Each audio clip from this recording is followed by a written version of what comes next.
Hello everyone, Mason here. How are you doing? Welcome to the Tag Marathon, Day 2.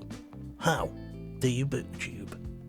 This tag was originally created by Margaret Pennard and Beth Ann Bruninger-Sokolor, and of course, the original video will be linked in the description. It's taken me a little while to get around to this one, but I've wanted to do it since they put it out. I love taking a peek behind the curtain into the backstage world of any creative endeavour. I've always thought directors' commentaries were a lot of fun. So with that being said, let's get to the questions.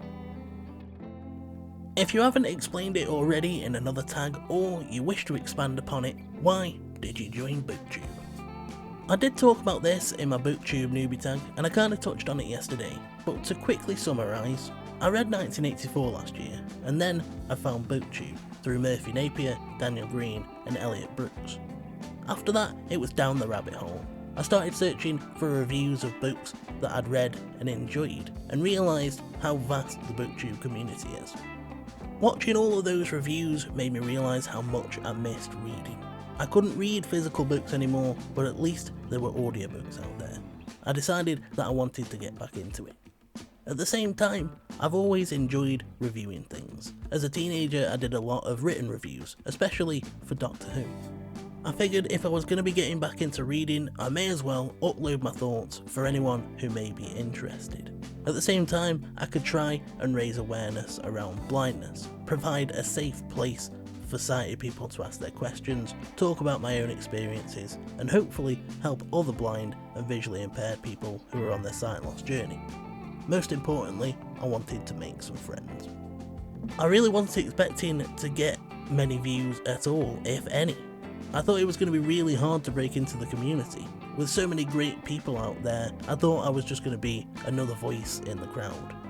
I certainly wasn't expecting it to have been as rewarding and fun as it has been, and I wasn't expecting to have made as many connections as I have in such a short time.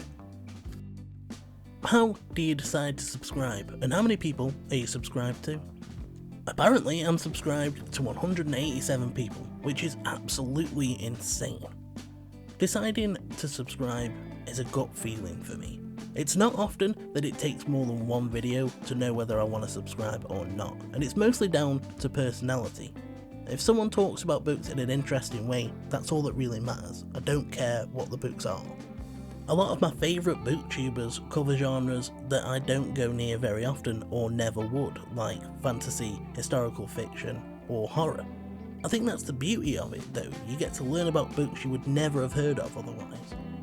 Even though 187 subscriptions is kinda crazy, I know that I'm not going to stop anytime soon. I like to watch the BookTube newbie and smaller booktuber tags. It's hard not to subscribe to someone when you get that gut feeling, when they seem like a nice person and you know that you're going to enjoy the content. Do you unsubscribe from inactive channels? If so, how do you decide to unsubscribe?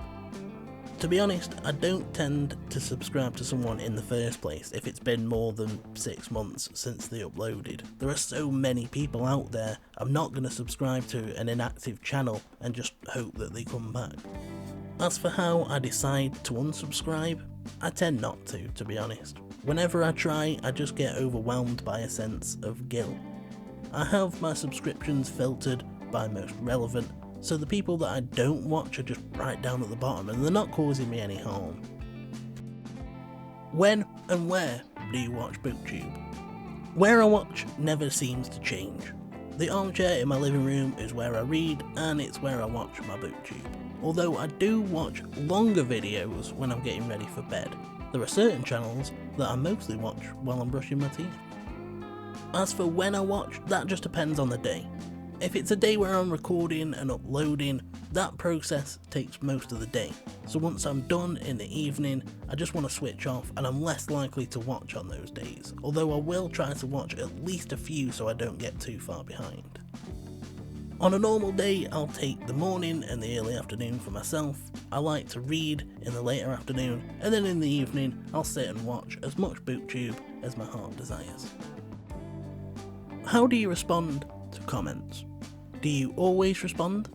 Is it right away, or do you set a schedule? Do you comment on every video you watch? I really do try to respond to every comment. Occasionally, one will slip through the gaps, and I hate it when that happens. If that's the case, it's either because I didn't see the notification or YouTube deleted the comment. I never knowingly ignore a comment, and I try to respond as fast as I can. I do try to comment on every video that I watch as well. I enjoy getting comments, so I try to give them out as much as possible. To be honest, I'm pretty terrible for it. I will just sit and write down my thoughts as I'm watching the video, so sometimes my comments end up being quite long. I'm trying to get better at it, but the truth is I'm just a chatty person, and as a touch typer it's so easy to just write down my thoughts as I'm listening.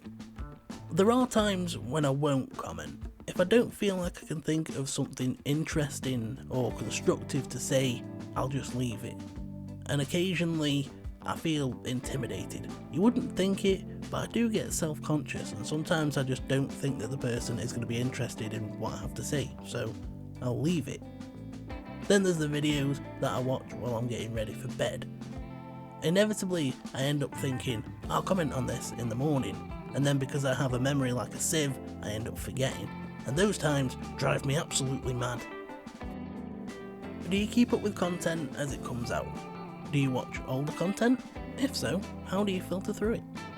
Because I like to leave comments, I do tend to keep up with content as it comes out, and I get to it as quickly as possible because I like to get in there early. Makes me feel like a hardcore fan. I don't tend to watch a lot of videos that are longer than an hour. Once it gets over that, those are the sort of videos I'll split up over 2 or 3 days. If there's something that I really want to watch but don't have time, then I'll stick it in my watch later. If I don't have time to comment, that's when I go for older content, but I don't tend to watch stuff that's more than 6 months old, unless it's something I'm specifically looking for. If a booktuber has a series that I really like, that's when I utilise the playlists. Do you use the homepage to decide what to watch, or do you work your way down your subscriptions feed? To be honest, this is a pretty simple answer. It's always the subscriptions feed. I never ever use the homepage. I'm not going to tag anyone today, because this is such a specific tag. If you're not into talking about the backstage stuff, then you're not going to have a good time with it. But I would like to see more people do it, because personally, I find it fascinating. My question for today is this. Do you remember when you first heard of YouTube? And what's the first video you can remember watching? I don't specifically remember when I first heard of it, but the first video I remember watching is the Sneezing Panda, and I remember watching it over and over again. That's it for day 2. I hope you've enjoyed this video. If you have, the like and subscribe buttons are just sitting there waiting to be pressed. Now press them, or else. Or else what? You don't want to find out, mate. If you want to get in touch, say hi and have a chat, you know where the comment section is, and the link to my Twitter is in the description. Thanks ever so much for spending time with me today, guys. Until tomorrow, take care. For now I'm off, and you should have a good one.